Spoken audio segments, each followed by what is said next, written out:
Hey, and we're back with another episode of Before You Buy, that show where we give you some straight up gameplay and our first impressions of the latest games releasing. As usual, it's me, Jake, and today we're talking about Remnant 2. This is the follow-up to Remnant from the Ashes that released in 2019.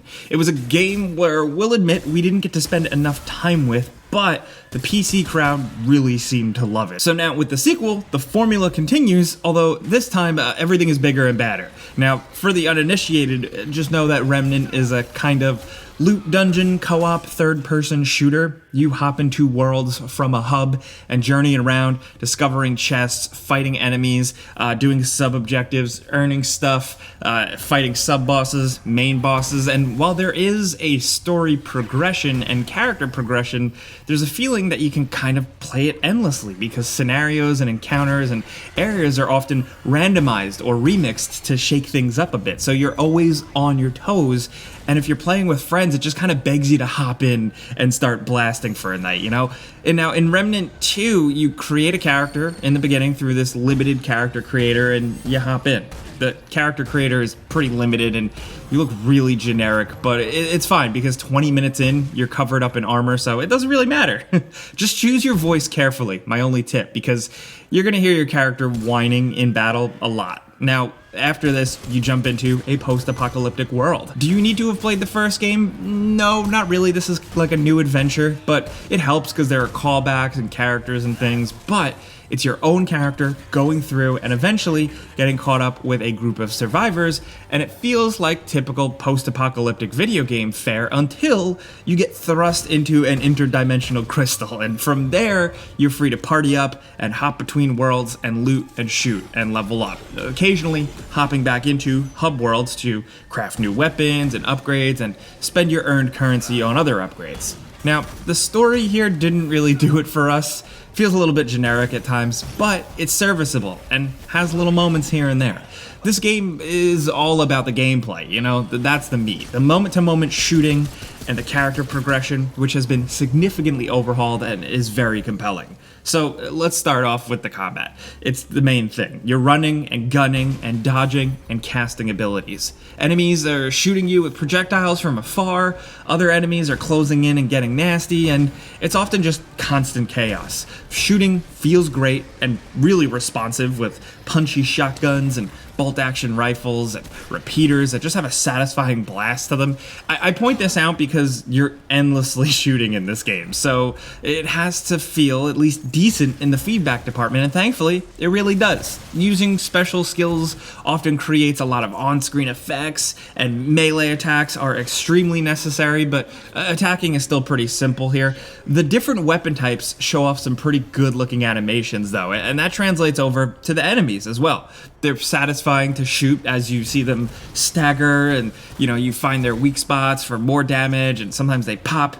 Many of them have their own really, really cool attack animations as well.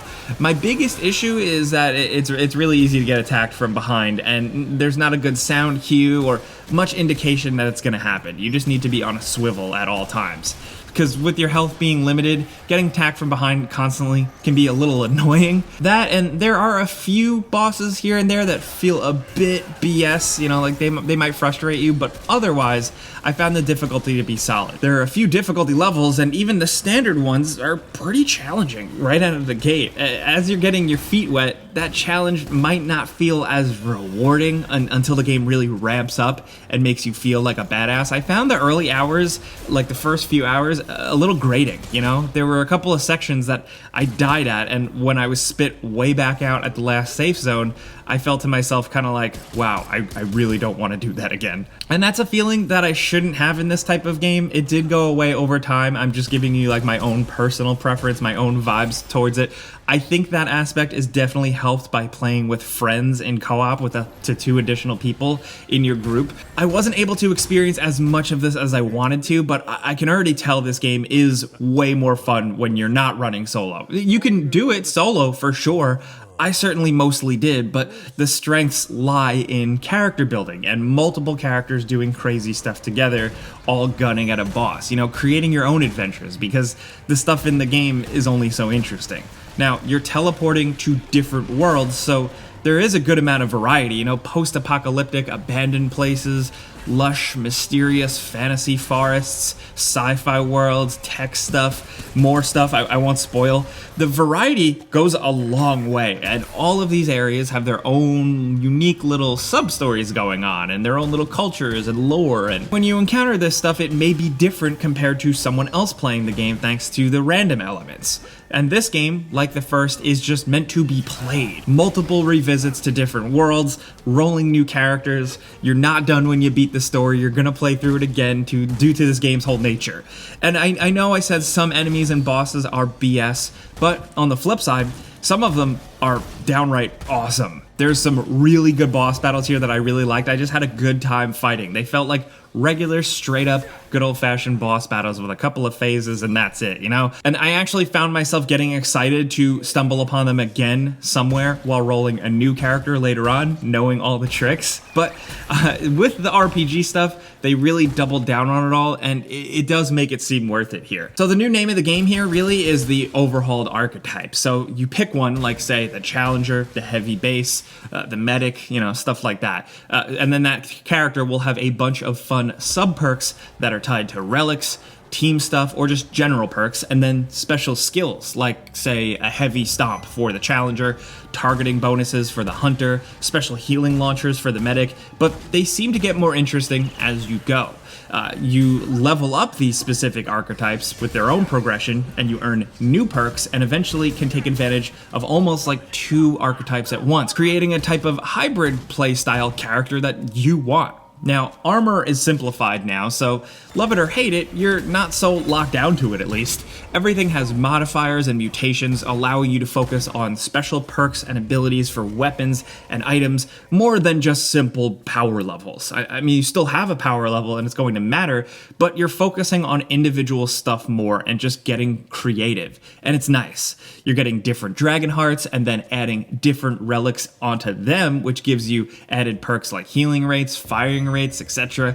Then you have an amulet for what is usually a pretty damn good active perk, and then a whopping 4 ring slots for even more stuff. So between that and the archetype perks and everything else I just mentioned, you're just like this perk stacked monster, and it's really fun to micromanage them because a lot of them actually seem meaningful, not just some hamster wheel throwaway RPG numbers going up by 1. Like, I can't emphasize this enough, like, you can become a really crazy powerhouse. We're showing early gameplay footage here, so you can't really get too good of a sense of it, but like, you can have some pretty wild characters with just a lot of stuff going on at once the more hours you put into it. And then of course, like, as you level up, you also unlock trait points that you can dump into stuff like health, endurance, cooldowns, and progressively more things as you progress your archetypes. You can also respec these points if you want, adding a pretty good level of experimentation to it all. That's good that there's some freedom there, because in the early hours, trying stuff like different weapons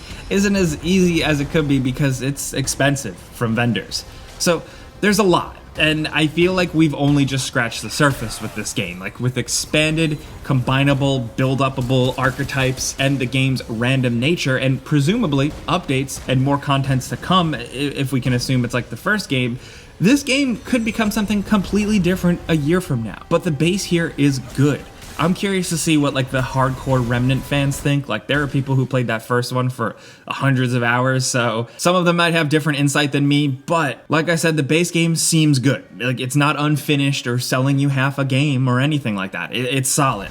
This feels like a true Remnant sequel that I think fans may take some issues with here and there, but ultimately really enjoy. I can't wait to see where it goes. Again, as kind of like a solo lone wolf player playing before release, I am curious to see how the community takes to it, what they think of it. I could be off, but in our experience with it, with us running through it on 2 PCs, we haven't seen any red flags or anything like that. But hey, that's a before you buy. You probably know how this works by now. I give you some pros, some cons, and some personal opinion, and now I want to hear yours down in the comments. What do you think about the first Remnant, From the Ashes? Did you play it? What do you think about the sequel? Are you going to play it on PC or console? Let's talk about any of this stuff down in the comments. We'd love to hear from you guys, but if this video helped you at all, maybe just showed you some gameplay or informed your purchasing decision, clicking the like button's all you gotta do. It legitimately helps us, so thank you. But as always, thanks for watching, and we'll see you guys next time.